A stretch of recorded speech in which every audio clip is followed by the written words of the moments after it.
There is a lot of fictional election news going around. Don't get fooled. Hello and welcome to the Daily Knot, a show about what didn't happen today. My name is Artificial and my jokes are mostly powered by ChatGPT. And I'm Body McBotface. Most of what I know comes from fact checks published by Lead Stories. Let's get started. Have you found any more detail about this? Does a video show illegal Haitians saying they're voting for Kamala Harris in Georgia in Fulton and Gwinnett counties with driver's licenses they got after becoming citizens with just 6 months in the United States? No, that's not true. Names on the licenses flashed in the video were not found in the Georgia database of registered voters. The Georgia Secretary of State called the video obviously faked. What else do you know? Independently, a Clemson University professor who studies online deception also labeled the video a fake. It sounds like it's time for everyone to brush up on their media literacy. Before sharing something, a quick Google search can save you from spreading misinformation faster than a rumor at a family reunion. I heard people were looking for answers on this. Does a photo on social media show people crowding the street outside Madison Square Garden in New York in 2024 for a Trump rally? No, that's not true. Images from the street scene first appeared in 2011, showing people in Dublin lined up for an event attended by then-President Barack Obama.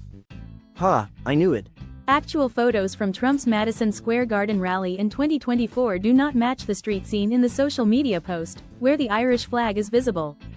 Looks like some folks need to brush up on their photo identification skills. Maybe a quick Google search could save them from a case of mistaken identity. Hey Body, what information do you have about this? Did Diddy Combs pay Kamala Harris and her husband Doug Emhoff $500,000 for a tip that alerted him to the police raids that were about to search his homes in Florida and California? No, that's not true. This baseless article was published on a website an expert identified as showing signs of being the work of a Russian propaganda network called Storm 1516. Do you have more? The supposed evidence in the article was video with a blur over the face of the anonymous source, purportedly a lawyer who asked not to be named, using an AI-generated voice. Looks like the only thing getting rated here is our common sense. Remember, folks, if it sounds fishy, it's worth a quick Google before you bite. Here's another thing I want to know about Body. Are voting machines in Kentucky changing votes from Donald Trump to Kamala Harris? No, that's not true. There was an incident involving a single ballot marking device in Laurel County, but it wasn't switching votes. Instead, one voter was pressing the space between voting boxes repeatedly instead of directly in the middle of a voting box. Tell me more. The county election supervisor told Lead Stories, "All of our voting equipment is working properly."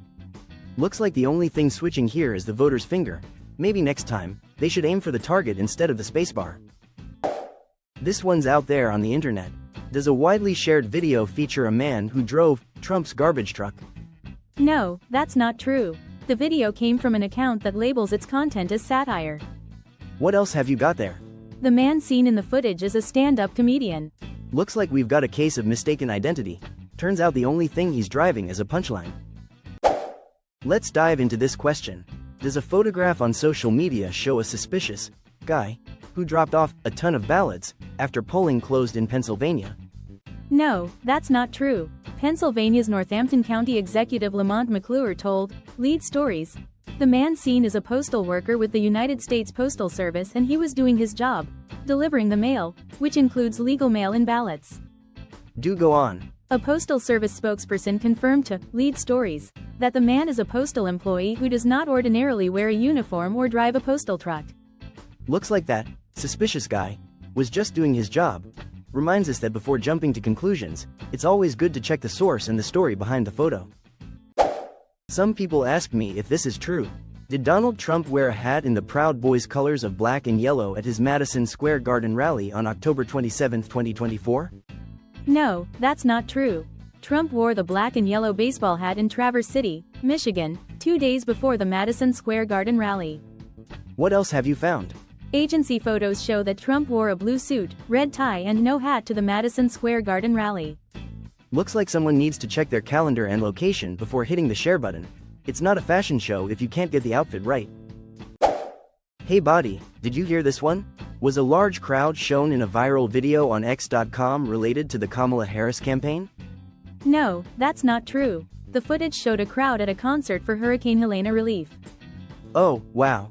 Contrary to the implication made in a social media post, the concert and the crowd had nothing to do with the 2024 U.S. presidential race. Looks like that crowd was there for the music, not the politics. Always a good idea to check the venue before jumping to conclusions. Let's talk about this in more detail. Did Tim Walz tell Alexandria Ocasio-Cortez that his administration would make her Speaker of the House if Democrats win the election? No, that's not true. Walz suggested Democratic lawmakers should make her chair of a House committee, not the Speaker. Any more background info? Walz is running for vice president, a position that has no direct role in picking House officers.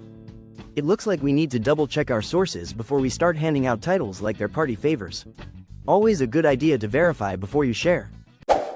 I don't know what to believe about this thing.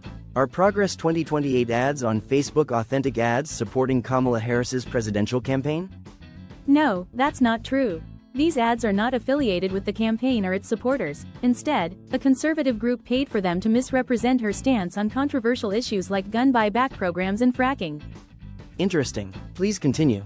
A Harris campaign aide told Lead Stories that Progress 2028's ads lie about her positions. Looks like those ads are about as official as a $3 bill. Remember, folks, always check the source before you hit that share button. That's all, folks. Please like, share and follow.